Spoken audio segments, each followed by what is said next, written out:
CapCut, how to change the ratio on mobile. So let's begin. First of all, you need to open the CapCut application and from here, click on Edit.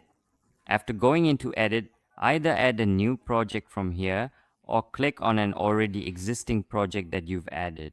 As soon as you click on it, you need to scroll these options to the left and here you'll find an option called Aspect Ratio. Click on this. From here, select whichever ratio you want according to your needs or the platform you're creating for. As you can see, right now I've selected the original ratio. If I want to make this video for TikTok, I'll select this one. And if I want to make it for YouTube, I'll select this one. So since I want to make this video for YouTube, I'll click on this. And then you need to click on this tick check mark option. Now as you can see, the ratio has changed. So that was today's video. I hope you liked it. If you enjoyed the video, please like it, subscribe to our channel, and press the bell icon.